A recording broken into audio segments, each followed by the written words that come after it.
To feel, this has always been so and always will be. These words by Vincent van Gogh express the solace that the artist found in the seasons. Van Gogh felt a great love for nature, and he repeatedly turned to seasonal motifs to explore ideas. A cypress, painted like a dark flame, reaching for the sky, could express the infinite, while orchards in full but fleeting bloom spoke of the transience of life. Van Gogh was the son of a minister, and he was raised to believe that God was evident in the splendor of nature. Even after he lost his religious faith, Van Gogh still turned to nature to seek the eternal. My dear brother Theo, we've had a couple of true spring days, which I enjoyed. The change of the seasons is something that people feel very much. If one looks closely, one sees there's a kind of gospel on the first day of spring. Oh, it is something to be deep in the snow in winter, to be deep in the yellow leaves in the autumn, to be deep in the ripe wheat in the summer, to be deep in the grass in the spring, and to feel. This has always been so and always will be. My dear Theo, do go on doing a lot of walking and keep up your love of nature, for that is the right way to understand art better and better. Painters understand nature and love her and teach us to see. I've got nature and art and poetry, and if that isn't enough, what is? The most beautiful paintings are those which you dream about when you lie in bed smoking a pipe, but which you never paint. Yet you have to make a start, no matter how incompetent you feel in the face of inexpressible perfection, of the overwhelming beauty of nature.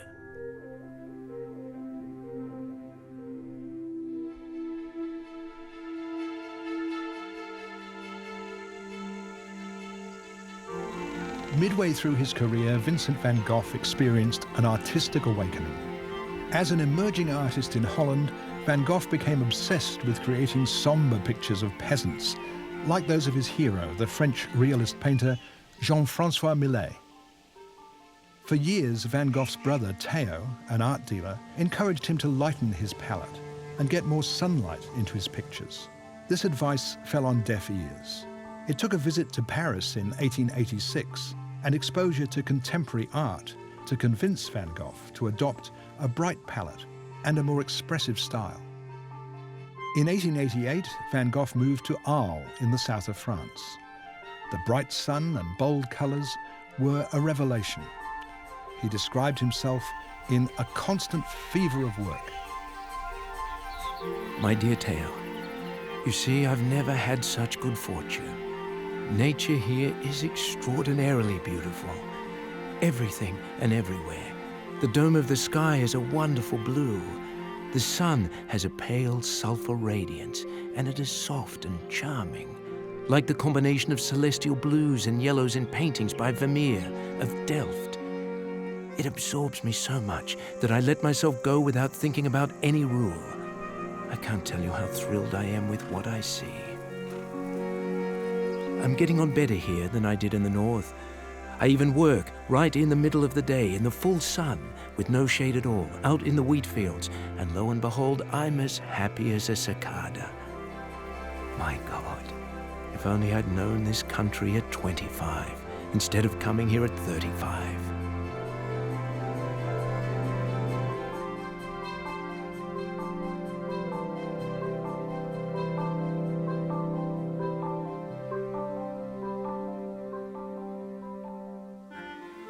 The season of autumn entranced Vincent van Gogh. It seemed filled, he said, with something mysterious, something important. Van Gogh was born in 1853 in the Dutch village of Zundert. As a young man, he worked as an art dealer, teacher, bookseller, and minister. He was not happy in any of these professions. At 27, he announced his desire to become an artist. From that moment, Van Gogh made art obsessively. Painting, he said, can make me feel closer to infinity than anything else. In all his pursuits, Van Gogh positioned himself as a kind of outsider figure. He was scathing of his own class, the bourgeoisie, and he identified himself instead with peasants and the poor. Dear brother, what am I in the eyes of most people? A non-entity, or an eccentric, or an obnoxious person, someone who has no position in society and never will. In short, the lowest of the low. Well then, even if that were absolutely true, I should one day like to show by my work what there is in the heart of such an eccentric, of such a nobody. Even though I'm often in a mess, inside me there is still a calm, pure harmony and music. In the poorest little house, in the filthiest corner, I see paintings or drawings, and my mind turns in that direction as if with an irresistible urge.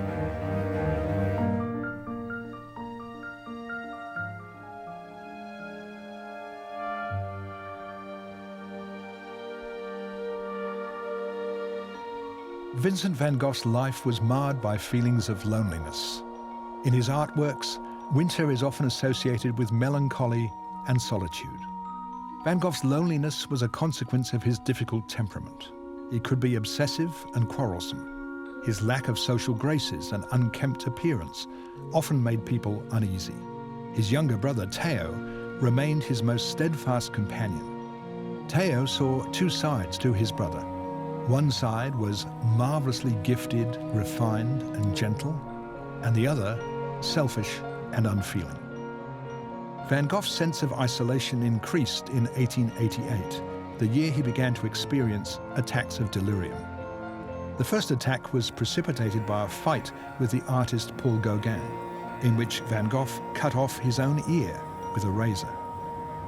In 1889, Van Gogh spent a year in a psychiatric asylum at Saint-Rémy and later moved north to Auvers-sur-Oise, just outside Paris.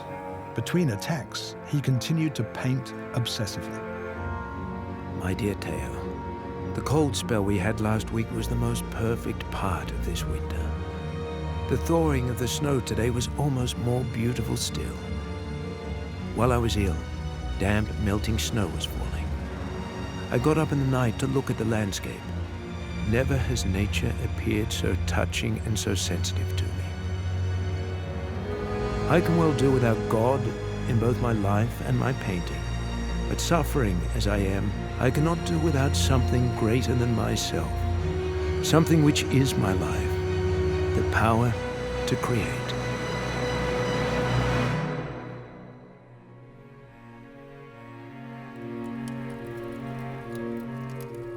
It was at Auvers-sur-Oise in July 1890 that Van Gogh shot himself in the chest with a pistol.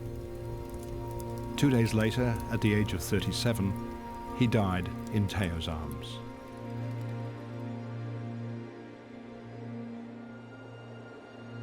When Van Gogh died, his art was beginning to receive recognition, sales, and warm reviews. However, neither he nor his brother Theo could have predicted the legendary status his art was to achieve in the years to come.